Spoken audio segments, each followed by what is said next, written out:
यतायुटसमायुक्ताम्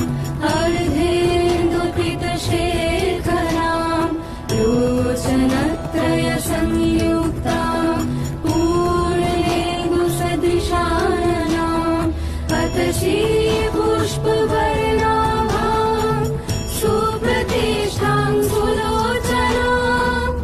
नवयौवनसम्पन्नाम् सर्वाभरणभूषिताम् सुचारुदर्शनाम्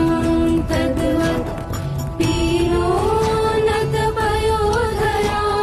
त्रिभङ्गस्थानशंसधानाम् महिषासुरमर्दिनीम्